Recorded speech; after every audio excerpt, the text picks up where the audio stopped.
Hello, we're going to do another video here. I just got a check engine light on a 2008 GL450 X164, and the check engine light is telling me that it's an infamous Mercedes camshaft magnet that needs to be done.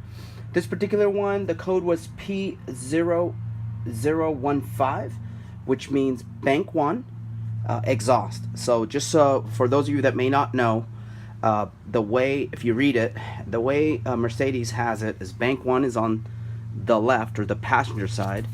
Bank 2 is on the right, or the driver's side.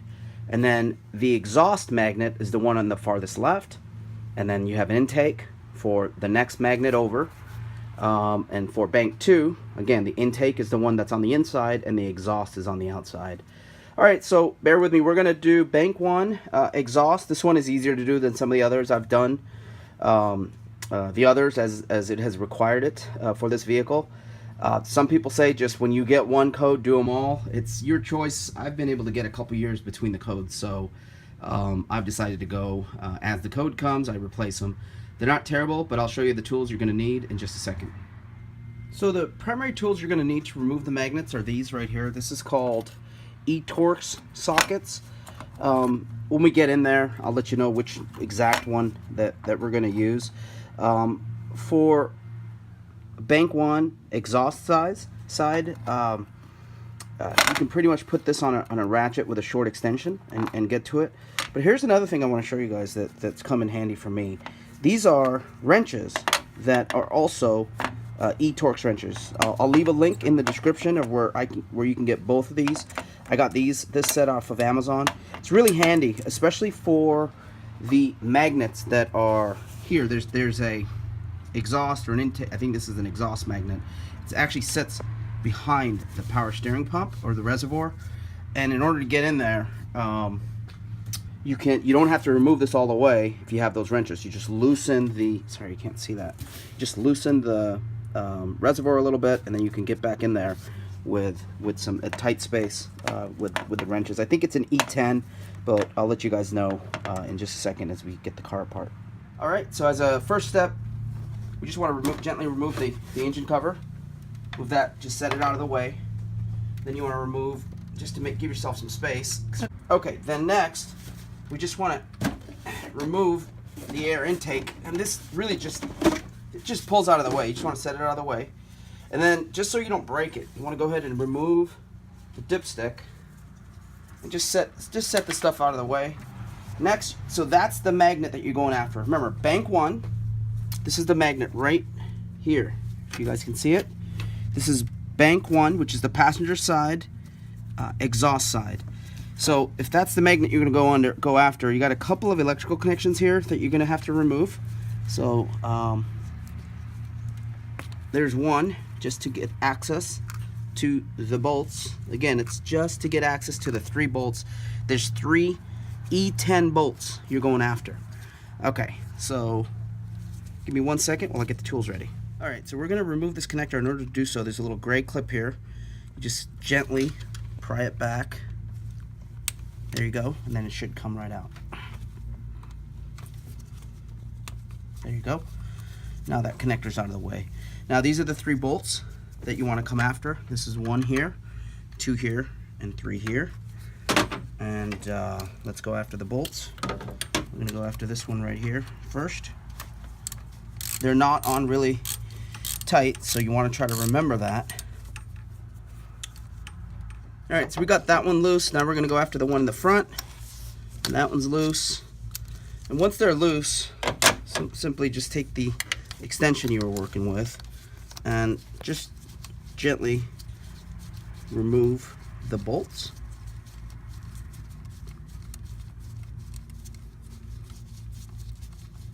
This is where you want to be careful and try to get a finger on the bolt so that you don't drop it. You drop one of these bolts, you're gonna, I've got a magnet carrier here that I put them in, but if you drop a bolt, you're gonna be fishing for a while to try to get it. Here's the second one.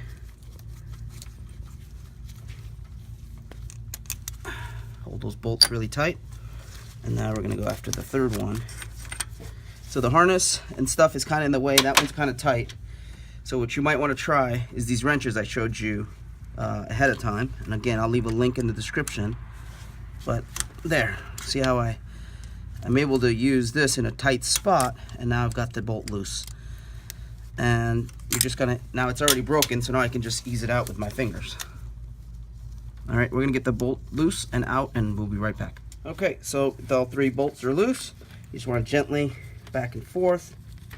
The sensor, you may need to sway it gently with a screwdriver. And that is your camshaft sensor. You just gotta kind of wiggle it around to get it out. Another one you kind of want to hold tight. So this, and then here's the part number of the new sensor. For stuff like this, you definitely want to use genuine Mercedes parts. The part number is A272-051-0177. This is a 2008 GL450 X164. But likely this sensor, from my understanding, it works on the MLs, GLs, a lot of the other cars as well that Mercedes has. And this is a very, very common problem for Mercedes. So, by doing this job at a dealer, it's about $200.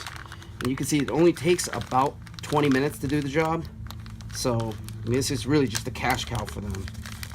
If you can learn to do it yourself. The sensor itself at the dealer was only $30. So, be careful, don't touch the sensor all over it. They're pretty stable, but you don't want to manhandle it more than you have to. And then just kind of sneak it back in the way you took it out, and it will go back in. Just gotta sneak it around. I mean, we're not doing the we're just doing the magnet. We're not doing the other position sensor. If you were, then you would have a little bit more room. But you definitely don't want to just remove the sensor that you're not doing, the position sensor, which is up here. The reason is if you remove it out of the way, you're gonna have to have the O-rings handy to be able to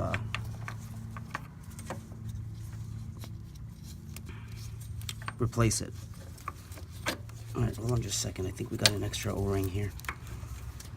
All right, so here, this is something I can show you guys. So this one, if you notice, it did not come out with the O-ring. Luckily, I see the O-ring right here. So we almost double O-ringed this. And hold on a second, I'm gonna grab some oil and we're gonna go ahead and oil this. Well, I think there's enough right on the engine. I'm able to oil this O-ring up a little bit. Maybe I can grab some right in here. Yeah, there's some oil right here to get a good seat. But always check whether the O-ring came out with the old sensor. Sometimes they tend to stick, and if it's in there, then you're going to double O-ring and you're going to get a leak. You may clear your code, but you'll end up with a leak and you won't know why. Alright, now this is seated. Now you just push it back in. You have to kind of use some force, and if you heard that, it kind of pops back into place. Then you very gently put the screws back in. Start with the one on top.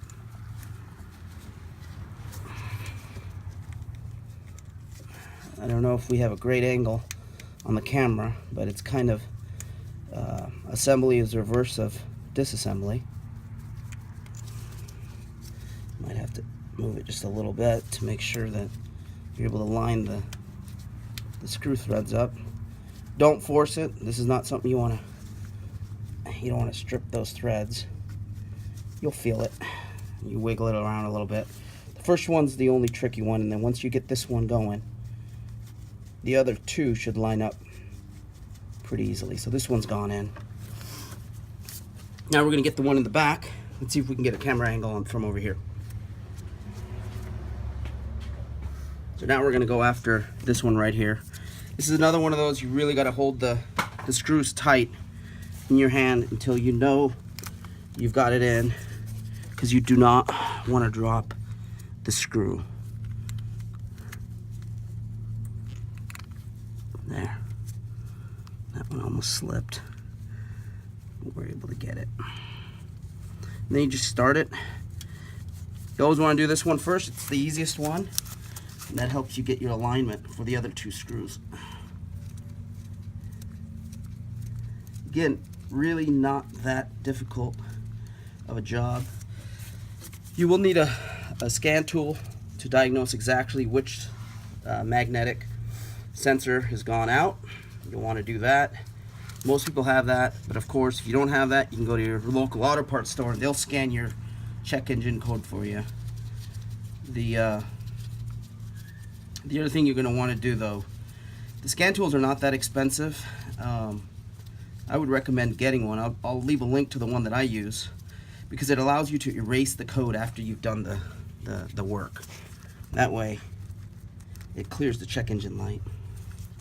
These are, if you have a Mercedes 2008 and newer, these are extremely common in these V8s. I think the V6s also. They just, I don't know if it's a defect or what. Alright, so this is probably the trickiest one to get in. I'm going to go ahead and put my tray down here in case the screw falls. Hopefully the tray will catch it. Now we're going to go after it. The reason is the oil dipstick is right in the way. So you kind of have to go with your left hand and your body all the way over to the fender so you can get a good angle at it. See if the camera can get in there. So I've already got it threaded. So what I did is I put that magnetic tray on the alternator. Alright, so now all I'm doing is I am just torquing down. Just, again, the O-ring is going to do your job for you. You don't need to really tighten this super tight. That's about it. And that's about it. And then for the bottom one, we're going to use our E10. And this one's going to be a little bit slower to do, but you'll work it. There it goes. Alright, we'll be right back with the harnesses. Alright, so now we've got all three bolts down, and now we're just putting the wire harnesses back. So I've just did the magnetic sensor, and now I just did the position sensor, and now you simply put the intake back and the engine cover back and the dipstick back, and that's it. That's how you replace a bank 1 exhaust side magnet for a 2008 GL450. If you guys liked the video, please give it a thumbs up, subscribe. As other things happen in life, I will be putting out repair videos. I hope you enjoyed it. I hope this helps someone. Thanks.